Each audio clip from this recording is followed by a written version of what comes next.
and welcome to the first ever installment of Corey's in the Kitchen. This is a special project for my wife and I. She's the one behind the camera. Hello. And I'm going to be on this side of the camera.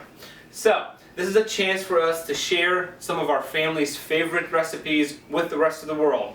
We're going to do a little bit of Arabic food. It's going to be a little bit of everything, really. But I would really love to educate everybody else, especially friends and family who really want to make this stuff, on some Arabic cooking. A little background information: I was born and raised in Syria, and moved here when I was 11 years old or so. And luckily for me, I have a large family that loves to cook, and they have passed on their wonderful knowledge with me. So, for our first episode, we're going to try and make tabbouleh. Tabbouleh is a Middle Eastern salad that uses parsley and burghul. And I'll explain a little bit more about burghul here in a little bit. Now, this will be the most delicious and juiciest tabbouleh you will ever have. This is a special recipe that was handed down from my grandfather. And I know that everybody who's ever tried it has always loved it, and I hope that you will also love it.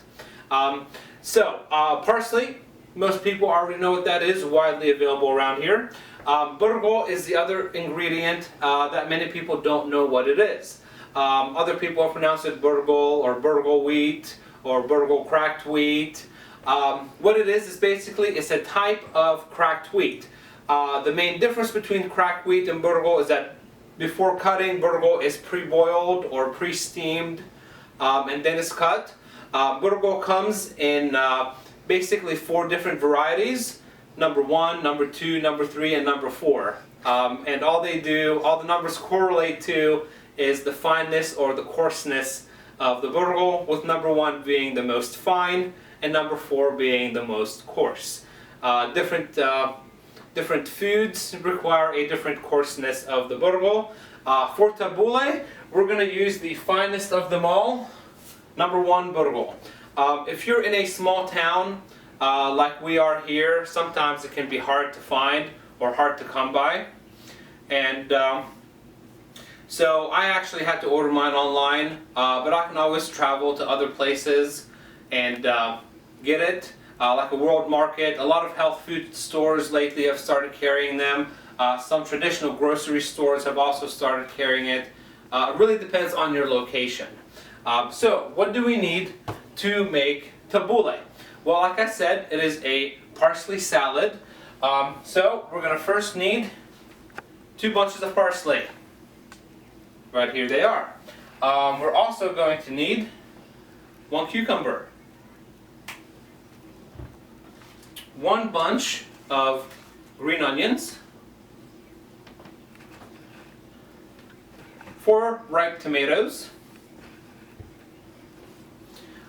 You can put mint in it if you'd like to, or you can omit it. You can use either dried mint or fresh mint. I'm going to go ahead and put fresh mint from our garden into the tabbouleh today. Obviously the burghul, number 1, fine burghul, will be used in it. Now you will also need a half a cup of olive oil, some salt and pepper to taste, and a half a cup of lemon juice. There is one very, very specific thing that you must do in order to make this tabbouleh the best that you can ever have. You have to very, very finely chop everything. In fact, it's a running joke in our family that if you get a call and somebody's saying, "Oh, well, my hand's sore because I've been chopping all day," then, well, you basically know what they've been making. So everything from the parsley to the cucumbers to the tomatoes are either going to be very finely chopped or very finely diced. So what we're going to do is I'm going to invite you on this journey with us, and I'm going to go ahead and start preparing the food. Alright, so I went ahead and measured out a half a cup of the number 1 fine burghul. Now this is going to be a really quick process. I'm going to rinse it, and then I'm going to drain it and squeeze all the water out of it, and then just let it sit. We don't want to let the burghul absorb too much water because we want it to absorb all the flavor in the tabbouleh when we get to it. Now, bear in mind, if you'd like to make this gluten-free, you can always use quinoa instead of burgo, but it won't give you the same crunch that the burgo will.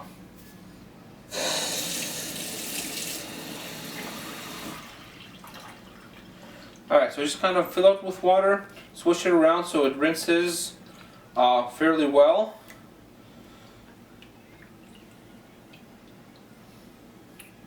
And then just go ahead and start draining it out. Like I said, we don't want it to be soaking for too long. Then once you have most of the water out of there, we'll go ahead and squeeze the remaining burgo in order to get more water out of it.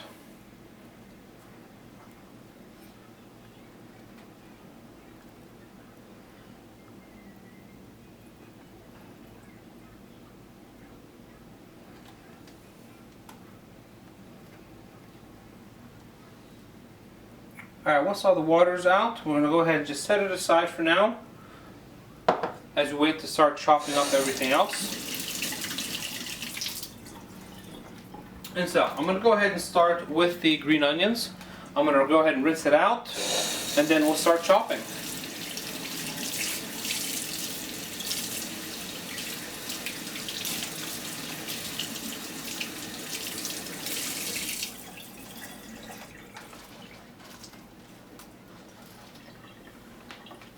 Now bear in mind, we're going to go ahead and chop these up as finely as we can.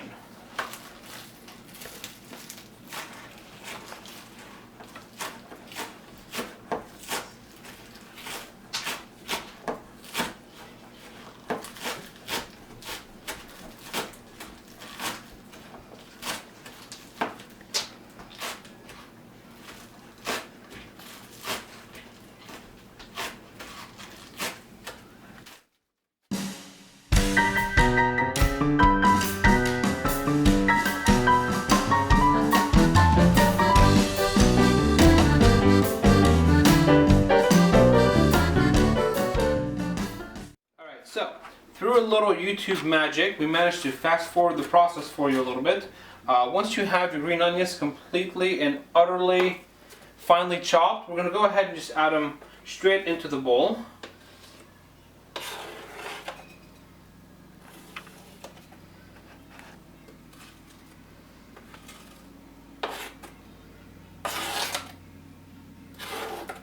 And then I am going to go ahead and grab the cucumber, peel it, and start chopping it all into fine bits.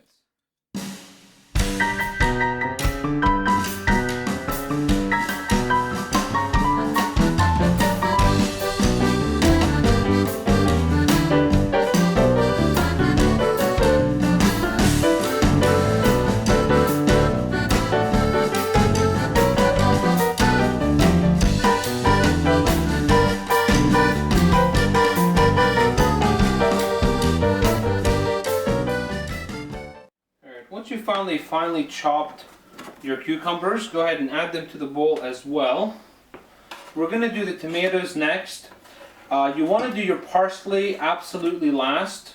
In fact, after everything is already in here and mixed together, you still want to wait like 15 minutes or so to add your parsley. So we're going to go ahead and chop them last. So now that the cucumber is in here, I'm going to go ahead and grab the tomatoes and wash them and start that dicing process.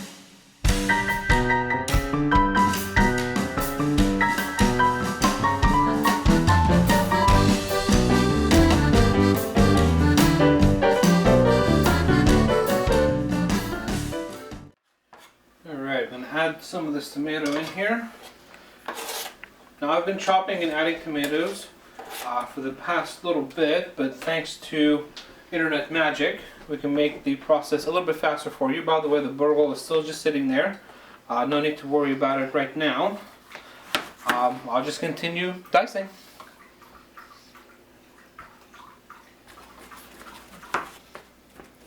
Alright, so I just finished up the tomatoes. I'm going to add them to my bowl. Now you'll notice it is extremely juicy in here. And that's okay, that's exactly what we want. Our burgle is going to take some of that juice and just absolutely absorb it. That's also the reason why I don't want to soak it in water ahead of time. I don't want it to be already filled up with water. I want it to fill up with the juice. So I'm just going to take a couple of sprigs of mint, and I'm going to also chop them up fairly fine. And after we do the mint, we can go ahead and add the lemon juice, the burgo, salt, pepper, and olive oil to it. And once it's all in there and soaking, I'll start chopping up the parsley, because like I said, it'll be the last thing that we put on there.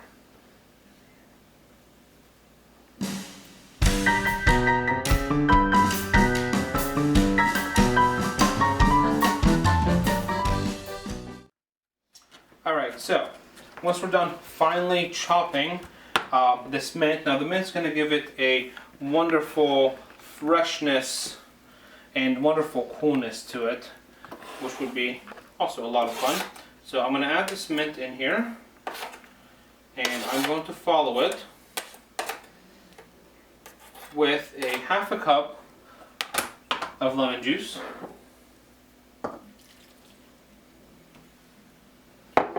and a half a cup of olive oil. Once I have these in, I'm going to go ahead and stir it up a little bit and get everything nice and mixed.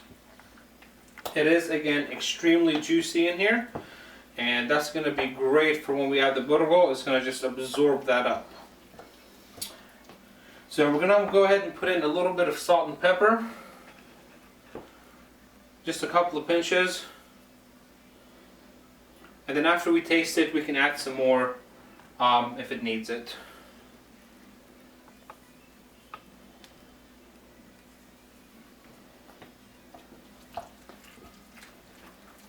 So after we get this nice and mixed in, I'm going to go ahead and add our burgo.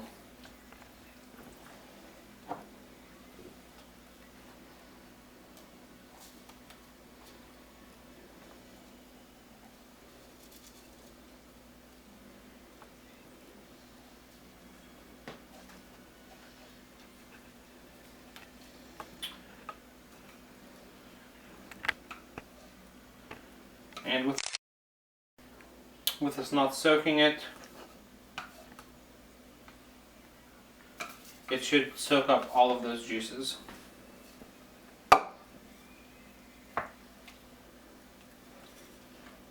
Just make sure you get that nice and mixed.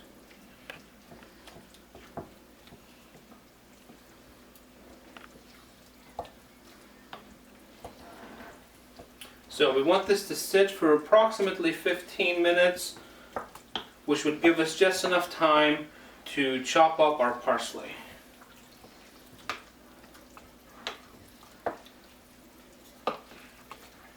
So I'm going to let this sit, and I'm going to start the parsley. Make sure that your parsley is well rinsed ahead of time.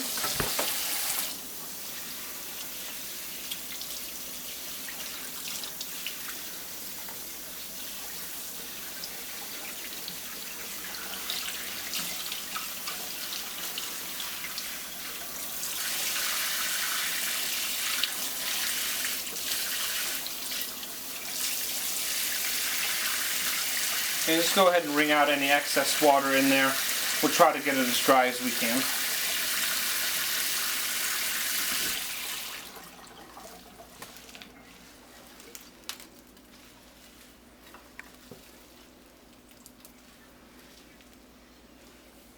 So I'm going to cut the stems off and start chopping the parsley.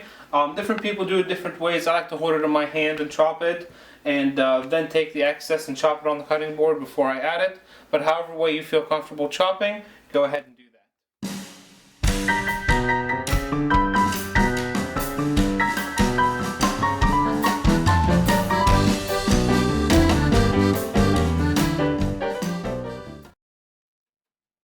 Alright, so our mixture has went ahead and sat there for about 15 or 20 minutes. All our parsley has been finely chopped. There's 2 batches. I'm going to go ahead and add it to this, mix it in, and it'll be ready to eat.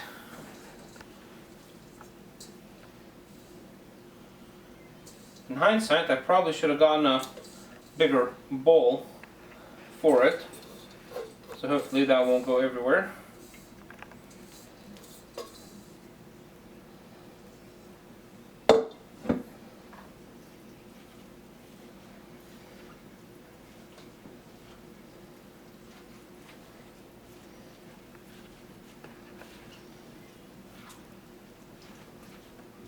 Now the parsley is also going to absorb all those extra juices that are in there. Once we have this all mixed in, we'll give it a try and see if we need to add any more lemon juice or salt or pepper. Again, this is where you add it for your own taste. If you like it a little bit more lemony, like I do, you can add a little bit more lemon. If you like it a little bit saltier, of course you can add a little bit more salt. So the best way to find out what you need is to take a try.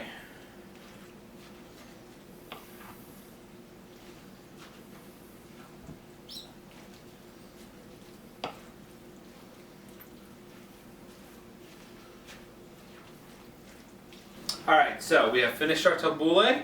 I took a little try of it. I don't think it needs anything. I would have added a little bit more lemon in there if I wasn't serving this to other people. Because I like mine really lemony. But I'm going to go ahead and stop it. Here's your finished product. It looks fantastic, it smells great, and it tastes terrific.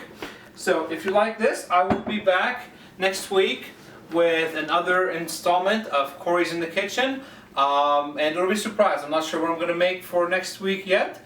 So if you like this video, please hit that thumbs up, like it, subscribe, share it everywhere. And hopefully we'll see you again. Until then, keep it spicy.